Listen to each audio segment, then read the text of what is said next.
Let's talk about nonverbal pacing now.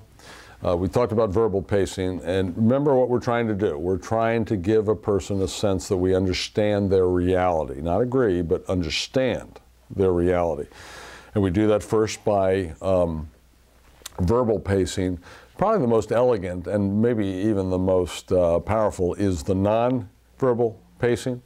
Remember what I said about two people who are in agreement who share the same posture and tone and rate and that kind of thing.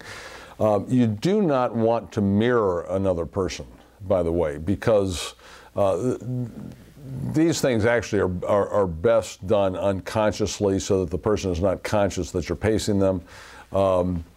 And if you mirror somebody, in other words, you know, every time they raise their hand to their eyebrow, you do too, and you know, when they lean left, you lean left, and that kind of thing, that's not particularly helpful because they'll be aware of that, and they may even think that it's a bad thing.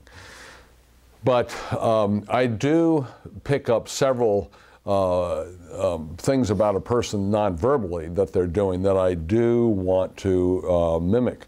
Often I do that with tone of voice. In other words, if a person's talking slow and quietly, I will tend to talk much slower and quietly, as opposed to a person that's more full-voiced and strong-voiced. And I'll pick that up, and I'll pick up their pace of their voice too, the rate of speech that they're doing. Sometimes I'll take some of the posture, not all of it, but some postural elements that they are giving to me. I'll take a similar posture. Like I said, though, you do not want to mirror them. That's not a good thing. But you do want to give them a sense that you are there with them. Eye contact is very, very important in this, by the way. In pacing them. Now again, realize with eye contact that for not everybody, strong eye contact is a good thing. For some people it really is not. So by staring them down could be very much out of pace with them. But if you combine the two of these, the verbal with the nonverbal pacing, very quickly you'll give a person a sense that you understand the reality. And a good place to practice this, by the way, is at home with spouse or children or with friends or whatnot, because again, you're doing it outside of their awareness, so it's not something that's intrusive in any particular way, but you can see the power of it. You can also, by the way, you can pace a person for a while and then get out of pace with them. I do this when I'm doing exercises with people and teaching this. I'll have them pace the person that they're talking with for a while, and then I'll tell them get out of pace with them. It really is interesting to watch because a person will usually actually give some physical signals of discomfort when you move out of pace with them, when you have been in pace with them. You can notice this, by the way, if you're just observing like in your vestry meeting or in a meeting like that, or staff meeting, or any meeting. You can notice who seems to be in pace with each other and who is not in pace with each other. That's an interesting thing, especially, in other words, if you're not the center of attention, you're just a bystander, or you can do it, you don't have to do it in a meeting, you can do it on the street or someplace. You can watch TV and watch, you know, people being interviewed and whatnot. It is very, very interesting, though, to watch how pacing actually works. And again, as people are in agreement or disagreement, as people feel like they're understood and that you understand the reality, or if you do not understand that reality. Because remember what we're doing now. What we are attempting to do is build rapport, and the strongest and fastest way to build rapport is by giving a person a sense that you understand their reality, and that in some ways, because you're using verbal cues such as metaphors and language in certain ways and whatnot, and in nonverbal ways, I mean, it really does very powerfully begin to draw them into a place of sensing that you really understand what's going on there. Well, let's talk now about this whole realm of what we call reframing, which is a very important skill to grasp. To grasp it, by the way, you first need to understand what framing is all about before you can reframe. Framing has to do with the way people, it's sort of the way they say it, people will not only state to you the facts of any given situation, they'll also frame it in particular ways. And for certain people, it becomes very stylized. In other words, a person who tends to be very negative in life, possibly see themselves as a victim, see themselves as being constantly acted upon by their environment and not being able to act, they will tend to frame their reality from a victim mentality. You'll hear a lot of passive language in regard to themselves and about he acted in this way toward me, and of course I had to react this way in regard to him. So you'll hear them as reactor and as people all around them as actor. That's just one aspect of the framing that all of us do all the time.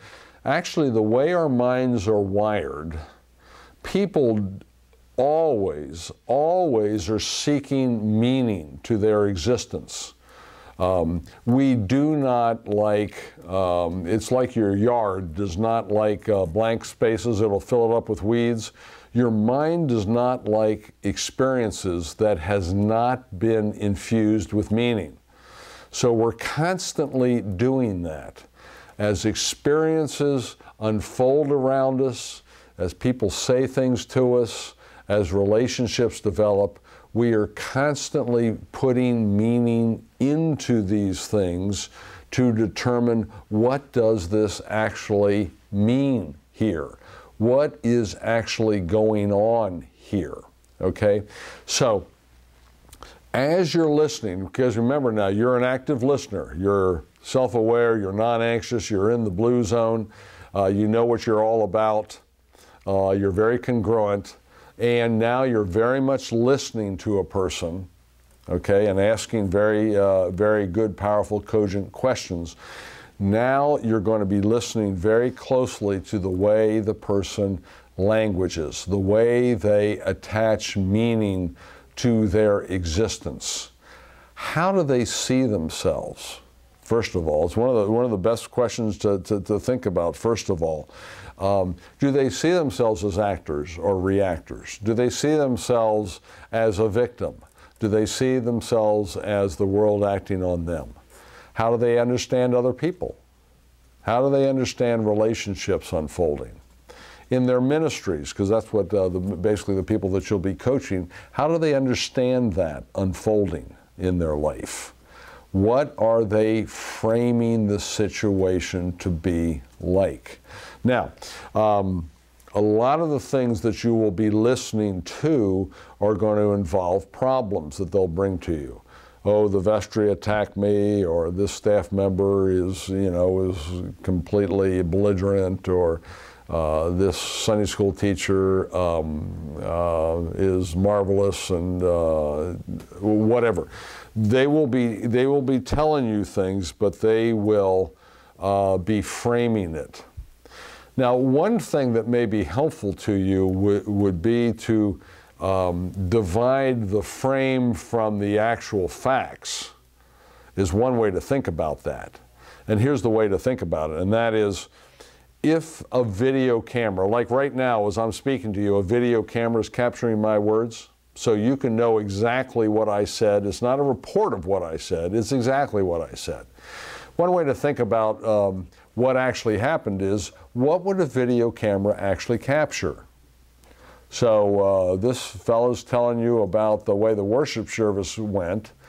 What would a video camera actually capture?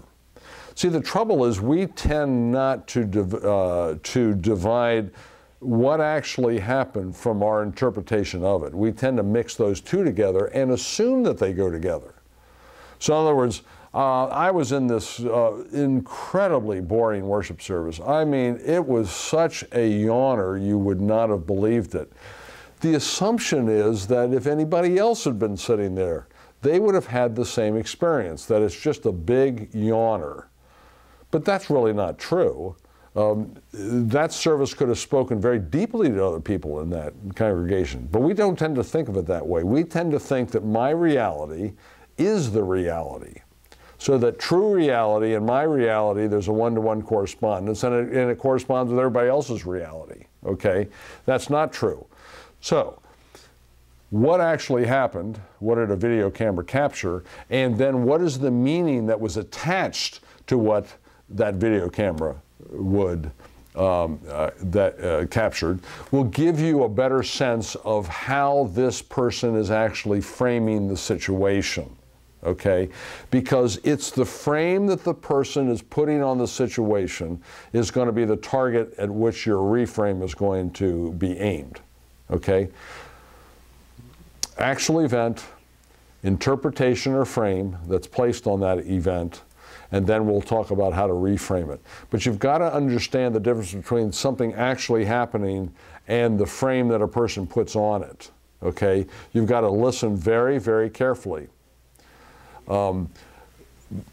This is what we were talking about in some ways with this gender stuff. Susie spoke up in class. A video camera would capture that. Susie's a loudmouth is an interpretation of it, okay?